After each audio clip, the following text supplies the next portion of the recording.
जिसको जीवन में बड़ाई प्राप्त करनी है वो दूसरे की बड़ाई करने का स्वभाव बना ले। बच्चों को बचपन से ये स्वभाव उनके जीवन में उतारिए कि हम सामने वाले को जो देंगे वही हमें प्राप्त होगा। हम यदि सामने वाले को आदर देंगे तो हमको संसार में आदर प्राप्त होगा। हम सामने वाले का सम्मान करेंगे तो लोग हमारा सम्मान करेंगे। प्रशंसा जीव करत नहीं है, वो बहुत कठिनाई है। मैं एक घटना आपको बताऊं, मुझे विस्मरण नहीं होता। अपने पूज्य महाराज श्री के साथ मैं घर में गया, मैं नाम नहीं लूंगा किस जिला में कौन घर था वो, बस समझिए घर गया। उस घर में एक नई नई बहू आई थी। अब बहू बड़ी सुलक्षणा थी। तो महाराज श्री ने सास से पूछा, और कहो मैया, अब तो बड़ा आनंद है ना, इतनी अच्छी बहू आ गई आपके घर। सास का उत्तर सुनिए, बोली महाराज अच्छी तो है, बर्तन धीरे धीरे मांजती है। महाराज जी को तो आवेश आ गया, बोले बर्तनवा लेके खोपड़ी पर नहीं पीट रही है, ये कम है, धीरे धीरे मांज रही है। ये क्या है?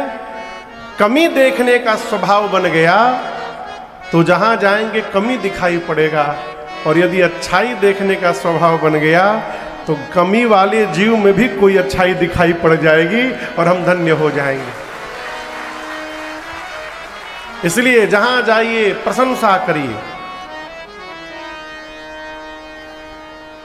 एक एक कथा मैं बार बार सुनाता हूं क्योंकि इस कथा ने मेरे पर बड़ा प्रभाव किया।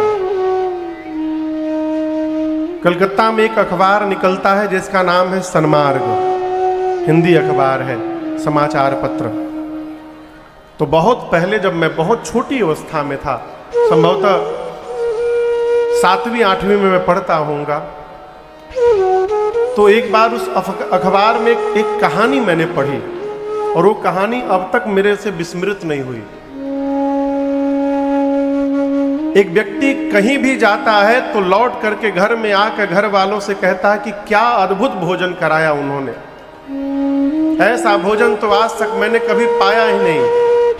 ये मलपुआ खाया, रबड़ी खाया, पूड़ी कचौड़ी, ये खाया वो खाया। जब कहीं से खा के आवे तो यही बोले, जितना बोले घर वाले और चिढ़े कि अकेले अकेले उड़ा के चले आ रहे हैं, हम लोगों को सुना सुना के सता रहे हैं। तो एक बार से कहीं निमंत्रण आया, कहीं से एक बार घर वालों ने साथ चलने के लिए अपनी इच्छा प्रकट की कि हम भी साथ में चलेंगे। अब अंत में पूरे परिवार को लेकर गया और दैव संयोग कहिए, इस बार जहां परिवार को लेके गए वहां मलपुआ तो छोड़िए, ठीक से पूड़ी भी नहीं मिला। अब घर वाले तो कल्पना करके गए थे कचौड़ी मिलेगी, पुआ मिलेगा, मलपुआ मिलेगा, ये मिलेगा, इतना खाएंगे उतना खाएंगे, और यहाँ पूड़ी भी भर पेट नहीं मिला।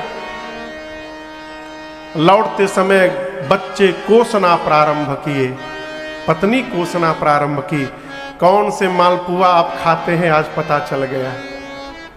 बेचारा चुपचाप सुनते घर गया। रात्रि में पत्नी ने पूछा एकांत में कि ये बताइए, हम मानते हैं कि सब जगह ऐसा नहीं, कहीं अच्छा भी भोजन मिलता होगा, लेकिन मैं जानती हूं यदि हम नहीं गए होते तो आज भी आप आके यही कहते कि मलपुआ मिला, ये मिला, वो मिला। आप झूठी प्रशंसा क्यों करते हैं? तो उस व्यक्ति के उत्तर को सुनिए। उसने कहा, भाग्यवान जिसके घर से मैं भोजन करके आता हूं उसका नमक खा कर आता हूं, और जिसका नमक खा लिया उसकी बुराई मैं किस मुख से करूं तुम बताओगे। कितनी बड़ी बात।